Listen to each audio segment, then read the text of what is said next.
The Super Bowl felt like an eternity ago, but now week one is back. This is Bet on It. Let's get into the week one NFL slate.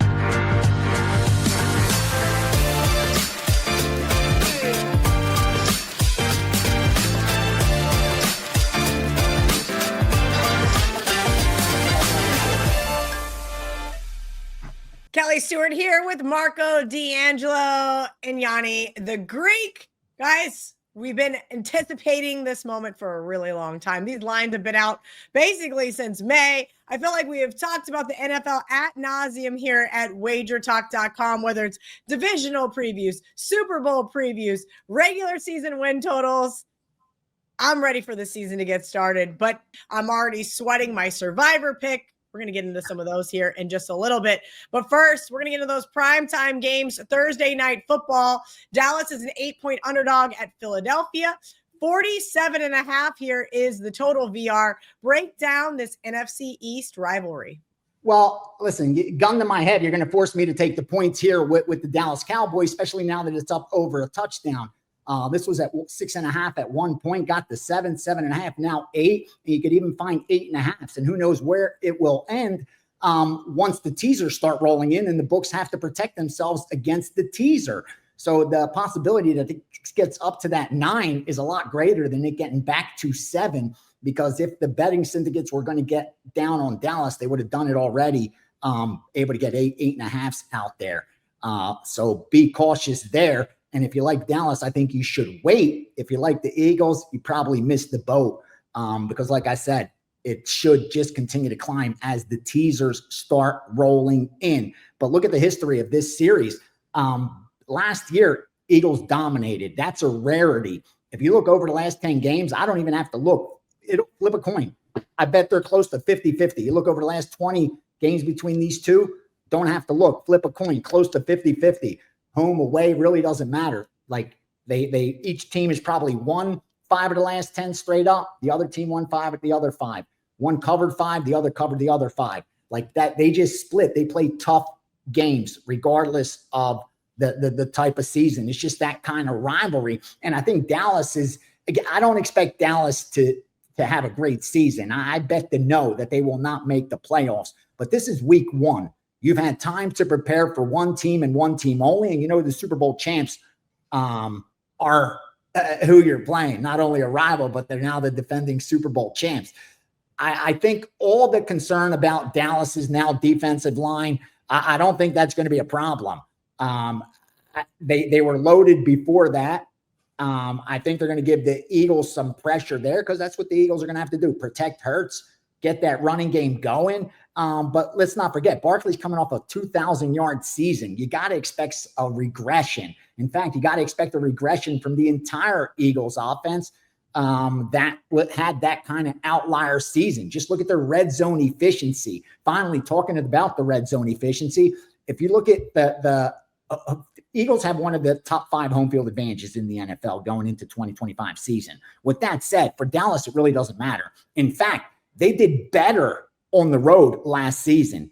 And that was one of their problems, that red zone efficiency. They were 31st in the NFL. You got to be able to put points up on the board when you get into the red zone. That has to do with a lot of luck. And luck tends to regress and progress towards the mean. Like you can't continue to get lucky or unlucky forever. And I think Dallas had a lot of bad luck last year, especially if you look at turnover margin and all of that. But like I said, with them doing better offensively in the red zone, but more so defensively in the red zone, regardless of playing home or away, it's almost been the same. Something better on the road at times. I got to take the points here again. Rivalry game. I haven't gotten to the window yet. They may force me if it continues to climb, but I like the dog here. Dog or pass for me. All right, Vera, let's kind of talk about some of those teasers. I know you and I break them down on Last Call every single Sunday. This year, it's going to be hosted by Ariel Epstein, so I can have a day off. That being said, I'll still be watching because I want to know the most efficient markets, as we know, in the NFL will be Sunday morning. So you always say, wait to bet the teasers. Yes. I do a show on Mondays called Opening Line Report. And I want to see if you agree with Teddy Covers. He said he's not betting any week one teasers. And there's so many available. Tell me why you don't think anybody should or should not be betting teasers this week and including the Philadelphia Eagles in it. No, I think you should. In fact, it's even better in week 1 to use teasers in the NFL because the mean absolute error is closer, meaning the average NFL game, okay, finishes 10.2 points off the point spread on average. So even though we say that Vegas is so sharp, they're so on point, the fact that they're not trying to predict the outcome with a point spread, this is a perfect reflection of that. Because again, on average, they are 10.2 points off of the point spread compared to the final score. In week 1, that drops to 9.9, okay? So even a little less. When you're using a teaser, that's what you want. You want the game to fall near the point spread. That's where it helps you. But what you have to remember with the teaser is this, okay? The even money teasers are no longer available, okay? If you could find minus 120 on a 6-point teaser, your break even is 74.1%. That's what your break even is, okay? If you're able to go through the key numbers of 3 and 7, you will win about 76% of those bets. So your break even is 74. You'll win about 76. So you'll have about a 2% edge over the books at minus 120. Most can't still even get minus 120. Most are betting 125s, even 130s.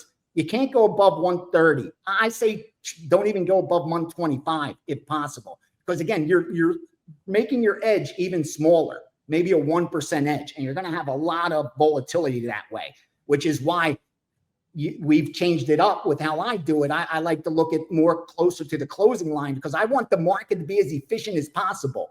You don't want an inefficient market with teasers because you're only going to cash your teaser if the game lands near the number. Keep that in mind. So again, going through 3 and 6, if you're able to lay 120 or better, you'll have about a 2% edge over the books. Laying 125 or worse, that edge lessens. Because again, you got to win 74.1% at getting 6 points on the teaser. That's your break even at minus 120, at minus 120. All right, VR, I appreciate that. Look into some of the teasers and your opinion on week 1 teasers. There's just so many. We'll get to some more of these games that fall within that. But first, we got to go to Sunday Night Football. We've seen this one bounce all over the place. Buffalo minus 1.5, Baltimore pick 'em. 50.5 is pretty much where the total has started to subside. I know some under money came in early. And here's how I have to look at this one. All right, these two teams have played 6 times since 2018. They got 3 wins apiece. Baltimore did have that nice home win last year during the regular season, but guess what? The Bills got the one that mattered in the playoffs. That one was no fun for me and my Lamar Jackson and Baltimore Ravens Super Bowl future, which would have cashed because it was parlayed with the Florida Gators. I don't want to talk about it.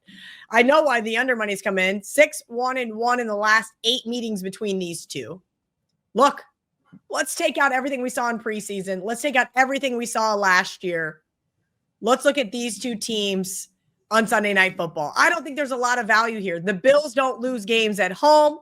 Baltimore, the rubber is meeting the road. I had the pleasure of recording the Prez yesterday, and he said Lamar Jackson is too inconsistent. And I said, wait, what? We are not blaming Lamar for that playoff loss last year. I do think that betting against Josh Allen is not fun. I also think betting against Lamar is not fun. I do also think you've got to take the better defense here, and that is Baltimore. So give me the pick 'em, give me the plus 1.5, of course, because you should be shopping around on your odds logic screen. Marco D'Angelo, I'm kicking it to you. I know that wasn't a very definitive Ravens at a pick 'em because I'm not going to get there with my hard-earned money, but something for our audience to look at. Will you be getting to the window on Monday Night Football with your hard-earned money? Vikings minus 1.5, Chicago 43.5 is the total. Well, Kelly, you look at this one, and we've seen the line move in this one as well. Chicago opened a favorite in this one, minus 1.5, and we've seen it do a complete flip to the Vikings being 1.5 point favorite. And to be honest with you, they should have been the favorite from the start. They are fundamentally the better team. While the public opinion sees it differently, most people expect the Bears to be improved this year, especially with the hiring of the Detroit Lion offensive coordinator, Ben Johnson, as the head coach. We all know how bad the head coaching has been in Chicago the last few years, so definitely an upgrade there. Also, it's an automatic public opinion that a rookie quarterback is going to have a better year in his second year. And that's just, the way you think of progression. But don't be sold on that. A couple reasons. We've seen quarterbacks in the past. The one that comes to mind most recently is C.J. Stroud. Had a fantastic rookie season and then took a little bit of a step backwards in year two. We're going to see that question be presented in Washington this year. We saw Daniels have a great rookie season. Will he duplicate that this year? Here's the thing. When a quarterback or rookie's in there, you don't know what their tendencies are. You don't know what their strengths and weaknesses are yet.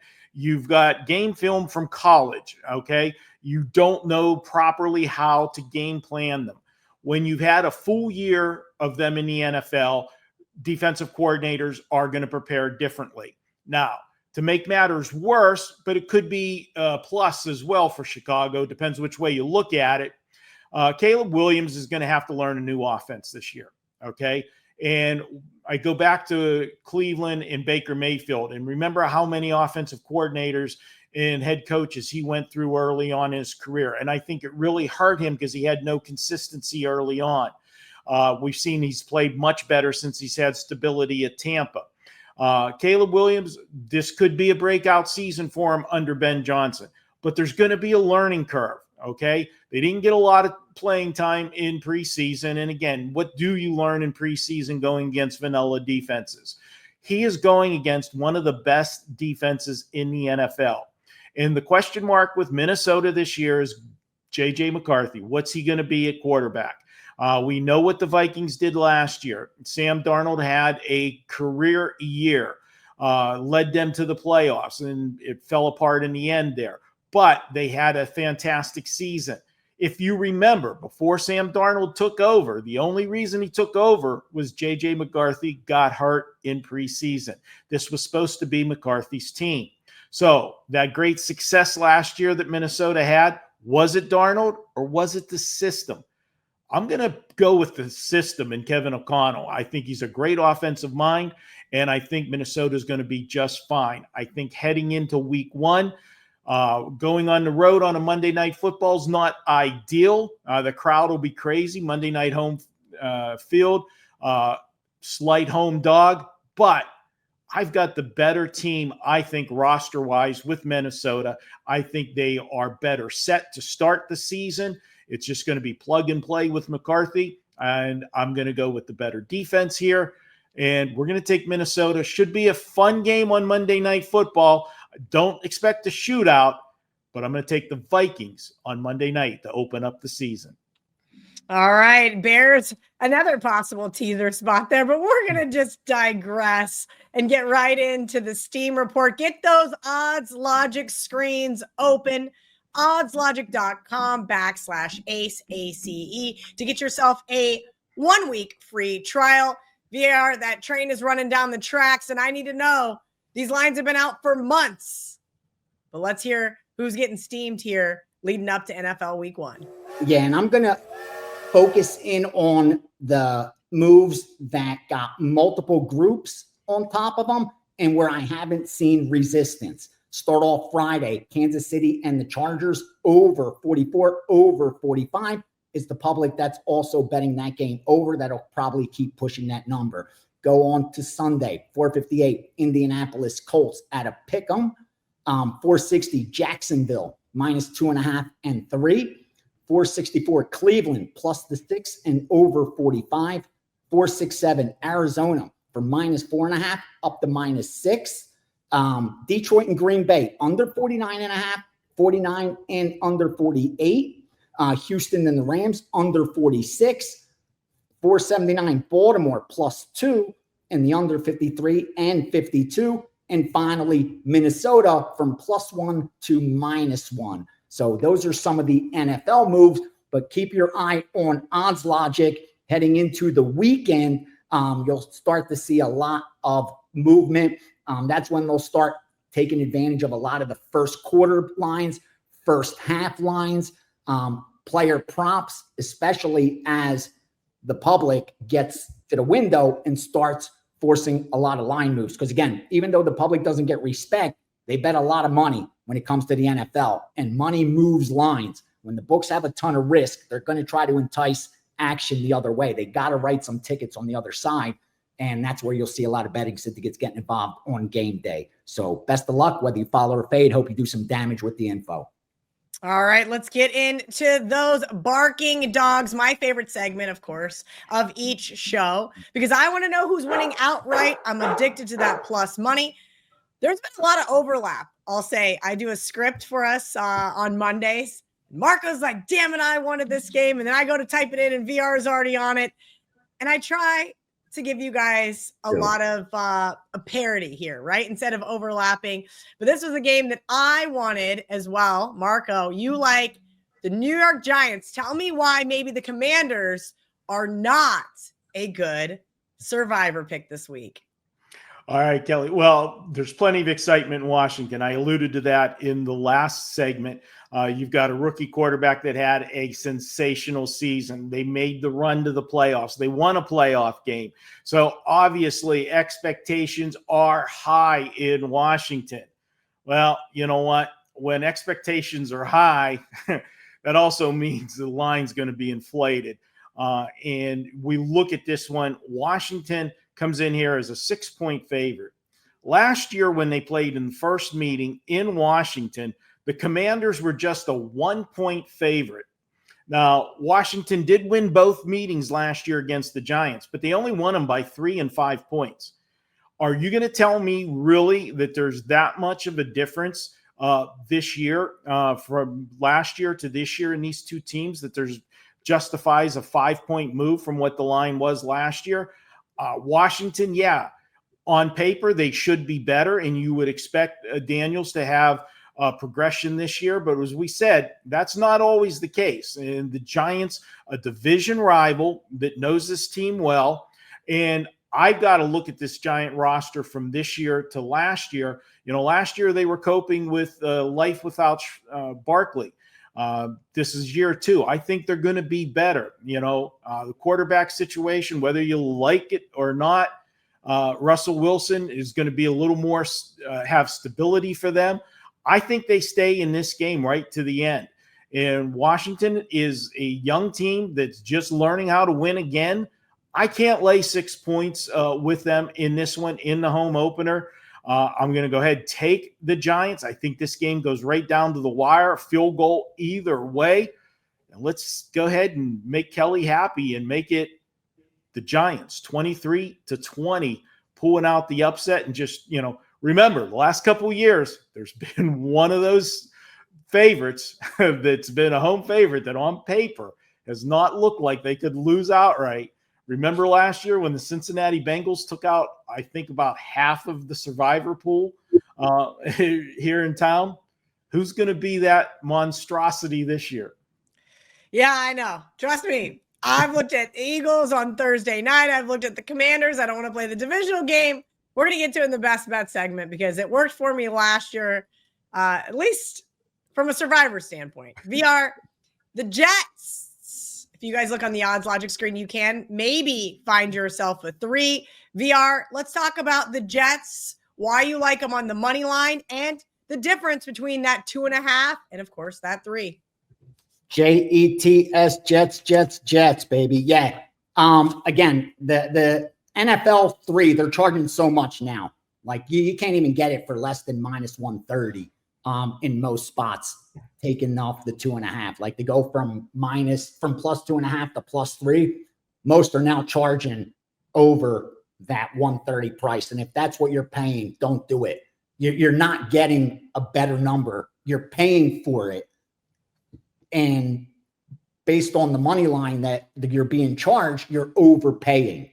So I know it makes you feel a little better because 3 being such a key number, and you're thinking if the game lands 3, at least I'll push. The probability of it happening isn't high enough based on the VIG they're charging for that half a point. So unless you're getting it below the minus 130 price, I would not be buying half a points on and off the 3. Again, there was a long time you were able to take advantage of that before it was so widespread of how key of a number 3 is, and you were able to buy a half a point at a discount. That is no longer the case. Here with the Jets, we did take the 3. I released that to my subscribers as a premium play. I like it on the money line as well. It's almost a fade of Pittsburgh as much as a bet on the Jets. What's Pittsburgh going to do? I mean, they're a huge transformations taking place in Pittsburgh, and it needed to. Because the way they just collapsed down the stretch last year, you got to remember, this team got so lucky and they were still bad, meaning only one team did better than them in turnover ratio, and that was the Buffalo Bills. Otherwise, Pittsburgh was number 2, with the number 3 team, like 4 turnovers were less than Pittsburgh got. So Pittsburgh got very lucky, and they still couldn't win and cover football games. That doesn't bode well coming into the 2025 season. Now, all the hype around Rodgers, not only Rodgers in Pittsburgh, but now Rodgers returning to play against his old team, which, he didn't play long for the Jets. Too much hype around that and just not enough time for that offense, which I get it. You got the names there with Metcalf and Rodgers, but it's going to take a while to see how this offense plays together cohesively. And I just think you're being charged for that already. You're being charged for potential over credentials. And that's never a good idea, especially laying points on the road. If they could contain J.J. Watt, I think this is the Jets' game to lose. I like them here at home. I like what I'm seeing out of their new coach, defensive-minded, defense. And against this Pittsburgh Steelers team, that's exactly what you need to do. Give me the Jets. Take the points. Sprinkle that money line. Jets start off 1-0. All right. I'm going to take a small little doggy here myself because this is a tough week. We know there's going to be upsets. We just have to kind of sit back and relax. But here is a game that I think is a winnable game for the LA Chargers. It sounds so weird not to call them San Diego all these years. Look, Kansas City has won 8 of the last 10 meetings. So why am I calling for them to lose this game? Well, the last 3 have been decided by a total of 10 points. The Chargers have a real opportunity to win this one on a neutral field, which we hope the conditions are better than the last time they played in Brazil. Patrick Mahomes basically has an all-new receiving core. Plus, Rashee Rice is suspended. They had a couple of turnovers on the offensive line. No Joe Thuney, no DJ Humphries.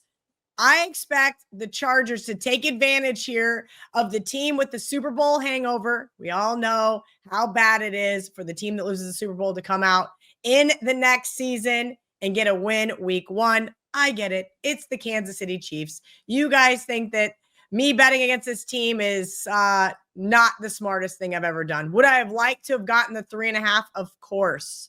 But I do think that move from 3.5 down to 3 over the summer tells us exactly what we need to know. Hey, look, Andy Reid, Patrick Mahomes, Steve Spagnuolo, and the Chiefs 4-10 against the spread in the last 14 games. I think you're paying a premium here once again for the Chiefs, and it's just not that necessary.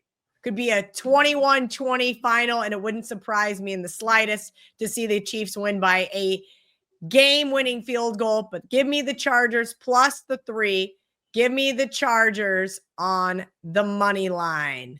All right, guys, let's get into It's a trap. the trap game of the week. It can't be the sandwich unless Marco's feeding me open-face sandwiches, and it's right around lunchtime, so of course I'm hungry, Marco. Let's hear it. Who is the biggest trap on the board this week? Okay, I'm just going to make note, Kelly, you gave me a lot of grief last year about always having a small dog, but I had the biggest dog this week. Just making note of that. You did, and I'm very proud of you. Okay. Listen, I would love to say that this team that is your trap game, this is who I was going to put in as my dog, by the way, but you're going to give them as your trap game, and I was like, we can't run it back to back. Yeah, no problem. And Kelly, much like I did with the college trap game in week 1, what did I say I like to do? I like to listen to the noise, hear all the noise, and then I'm going to go against the noise. And the noise that we heard last week, it worked out well for us with Auburn against Baylor in this spot for the trap game. Now I'm going to do it here with going against Cincinnati. And I know I'm high on Cincinnati coming into this season, but I'm not high on them in this first game because all we heard about all summer long is how they get off to slow starts. And to take care of that, they played the starters in preseason. Joe Burrow, head coach Zach Taylor said, we're going to play players. We're going to be ready. We're not having that slow start. And what have we seen? They put up big numbers in the preseason. We know this offense can score a lot of points. And then what's the noise we heard about Cleveland all summer long? The quarterback room. We've made so many jokes about that quarterback room. They had 4 quarterbacks. What do you have when you have 4 quarterbacks? No quarterbacks. When Joe Flacco's your starter, you're in trouble. Well, okay, all jokes aside, Joe Flacco will be the starter, and he can move the football. Why? Because he's going against the Cincinnati Bengals defense. That is the one Achilles heel to the Cincinnati Bengals defense, to this team this year. Yeah, they're going to put up crazy numbers offensively, but defensively, they're going to have trouble stopping teams, and they're going to have to outscore them. So you think, well, that shouldn't be a problem because Cleveland, with that quarterback that they have, they're not going to move the football this year. Yeah, they'll be able to move against this defense enough to stay in this game. And I'm going to bring out my golden rule. Give me the better defense getting points. This is a home opener, and we've got an underdog, a division rival. Are you kidding me? Too much love for the Bengals here. They should not be this type of favorite on the road. We saw this number at 6 down to 5.5. I'm taking Cleveland, and don't be surprised until they get that monkey off their back, Cincinnati, with those slow starts, losing this game outright again. But I feel very comfortable with Cleveland plus the 5.5. I think it's going to come down to a field goal. Let's go ahead and take Cleveland, winning it on a late field goal, 23-21. This is Joe Burrow's 6th season in the NFL, and he is 1-4. That's his first 5 starts. 1-4. Buyer beware if you are going to use the Cincinnati Bengals again in week 1 of Survivor. VR, you're up first here because it is time for Best Bets. Please let everybody know what you've got going on over at wagertalk.com. And then tell me why we need to be looking at the Giants +6. My Sunday NFL week 1 package is up, already premiums in there. And we'll have the Steam Room Sunday leading into kickoff also. NFL season package is up, college football as well. Currently sitting number 1 in college football. I expect the same damage in the NFL. Set up nicely for a good regular season, and playoffs have always been good to us as well. So jump on board for the entire season. That's way you get the weekly Steam Rooms, which will come with all that time-sensitive information that we get, player props, first quarters, all that stuff leading up to kickoff. Head on over to wagertalk.com and don't overlook the free picks page. I put free premiums every time I put out a free pick. They're not just opinions. It's a premium play off the card. Best bet, I got to fade the Washington Redskins. Few teams are expected to regress like Washington. You got to remember, this is a team that won how many football games in 2023? Like 4 football games, and then came back and won 12 the very next season in 2024. Historically, those teams always regress. We have the flip side for the Giants, where they won 6 games in 2023, then dropped to 3 games in 2024. Only one place they could go is more or less up from there. And I like what I see on the defensive side of the ball. And that's what you want for your dog. If you're going to bet a dog, you want 2 things in the NFL. One, you want 60 minutes of effort. And you've seen against Washington, this is more or less a NFC East rivalry. The history shows split, at least recent history. If you look over the last 10, 12, 15 games, you'll see close to 50-50 point spread and straight up with both of these teams. They play close games. Even last year, which was an outlier, and Washington won both. They played both of those games were very close. And that's what you want from your dog. You want them to give you 60 minutes of effort. That always leaves the back door open. You know what I mean? You're down 10 points, but if a team's got heart with 2 minutes left and get the ball, that backdoor touchdown's always open. And you want them to have the ability to win the game outright.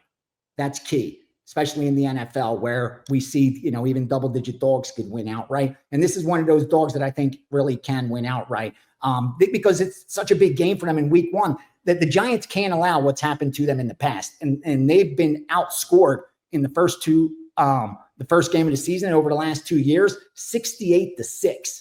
So they've played back-to-back blowouts in game one.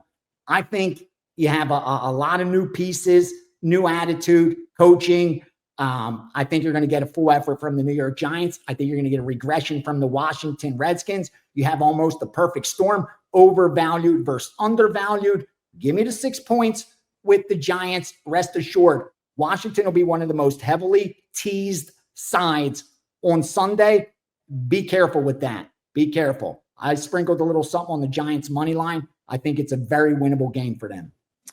Ooh, I like to hear that from a Survivor perspective. I know a lot of people will be using the Commanders on Sunday. Marco D'Angelo, it's time for your best bet. I'm kind of curious to hear this one. Are we fading the Green Bay Packers noise? But before you get into it, let's hear what you've got going on this weekend over at wagertalk.com. Well, Kelly, we're promoting the 7-day package that's available site-wide. You can get 7 days for $77. And remember, that includes any 5% play. Those 5% plays sell for $35 by themselves. Good opening week for us last week in college football, 4-0 for us. And remember, last year we were the number 2 combined college and NFL football in money won at Wager Talk. So great season last year, off to a running start this year. Get on board, and that'll include also those 7 days. You'll get my baseball plays and my WNBA plays. WNBA 53-25 with our selections in the WNBA. So you will get everything. The playoffs are about to start. So 7 days, $77. Head over to Wager Talk. For this one, we're going to take a look at Detroit and Green Bay. And you know what? Green Bay was getting a lot of love during the offseason as people expect Detroit to take a step backwards this year. They lost both their offensive coordinator and their defensive coordinator. Both got head coaching jobs this year. And people expect Jordan Love with another year under his belt as the starter to take that next step forward, having that experience. Well, I can't totally disagree with that, but then you add what happened last week. Micah Parsons, the trade from Dallas. Nobody saw this coming. He's now a Green Bay Packer, and the expectations are off the chart now with Green Bay. Did he improve the Packer defense by being traded there? Absolutely. But how much of an impact can he possibly make in 1 week? They say he's going to be available, but again, you don't know the system. You don't know playing with one another. There's going to be, growing pains, the team gelling to one another. People got to be in the right positions. Will this defense be even better than it was before? Yeah, but give it a couple weeks. If this game was played a month from now, I probably would have a totally different opinion. But right now I have to look at the facts, and the facts are Detroit has owned this series with the Packers. They've won 6 of the last 7. Last year, when they played here, Green Bay was a 2.5-point underdog, and they lost by 10. Now they're a 2.5-point favorite. Are you seriously going to tell me that the Packers have improved 5 points from last year and made up that difference of the 10 points that they lost the game from? I don't think so. Until you knock the king off his crown, he's still the king. And the Lions have owned this division the last few years. I don't see Green Bay knocking them off just yet. Like I said, give me a month and I might have a different opinion. But for week 1, I think Detroit is better prepared to hit the ground running. And I'm going to go ahead and take Detroit plus the 2.5. And yeah, I'll be looking at some teasers probably on Sunday as well with Detroit, because even if they do lose this game, I don't see Green Bay getting separation from the Lions with that offense. That will be a very juicy looking teaser for me, Kelly. Yeah, Green Bay's getting a lot of love in the marketplace this year. I'm not sure. Maybe, as you mentioned, we should tune out some of that noise until we see otherwise. Okay, guys, here's what I did last year for my best bets. I gave them out on the show because they were my survivor picks, and then they subsequently didn't cover, but they didn't lose. So we're going to go with it again. Not just for personal. This is for my personal benefit only. All jokes aside, I saw a tweet this morning, and I went back and forth on the Denver Broncos, as you can see. I grew up a Denver Broncos fan. I have not been a Denver Broncos fan since they won the Super Bowl. I have found great spots to bet on and against this team. I think this is a week to bet on this team. There have been 28 quarterbacks taken in the number 1 pick since the merger in 1970. In their first start, they are 5-22-1 straight up and 8-20 against the spread. Cam Ward making his debut in Denver this weekend. We've talked about rookie quarterbacks in their first start, especially on the road. Yeah, I know. This Titans team went 2-15 against the spread this season. So we should be looking to see that reverse. Maybe. They also finished the season in -16 turnover margin. I pretty much wrote that team off week 1 after somehow losing that game to Chicago. Different quarterback, different scenario, probably the same defense. Maybe they can take a step forward this year. We'll see. Broncos head coach Sean Payton in his 3rd year. Bo Nix, great passing attack. But man, that running game was very frustrating. The Broncos finished in the bottom half of the league in their rushing metrics. So what they do? They brought in former Charger J.K. Dobbins, and they drafted rookie R.J. Harvey. I expect the Broncos to run the ball here. I expect them to open up that passing game for Bo Nix, and I expect that Tennessee defense to get exploited once again. We'll see. Cam Ward can't pull out some of that magic there that he had in Miami last season, where they somehow won every single game. Well, at least the first 9. I actually even rewatched that Cal game on Saturday with Grandma. Don't ask. It was not fun. Again, we'll see what that defensive line is capable of. Can they stop the run? I don't think so. I think this Titans team is a big-time work in progress, and I know a lot of people are going to be wanting to bet against them in Survivor. I think the Broncos get the win, but I also think the Broncos win convincingly. I'm going to lay 8 with the Broncos. I'm going to put them in a ton of teasers. I expect Sean Payton to run back that double-digit win season this season. Give me the Broncos minus the 8. We're a little late to the party, but not too late yet. Marco, VR, thank you guys always for your contributions here on Bet On It, the NFL edition, of course, the college football edition. And if you guys missed the college football edition, you guys can go right here and absolutely watch that. 37,000 of you guys watched it last weekend. And Marco and VR had a great weekend. Me, not so much. So we're going to try to run it back there. And of course, if you guys are missing TNA, Ralph Michaels now has his own standalone segment here on the Wager Talk YouTube channel. We're going to have Stock Watch with Teddy Covers up there, as well as the Prop Shop with Andy Lang. So your full show is still here. It's just a little bit more segmented. We wanted to bring back the old school VR and Marco. Let's put up that recap graphic for everybody who scrolled to the end. The least you guys can do is give us that thumbs up. And of course, hit that subscribe button so you never miss another episode of Bet On It.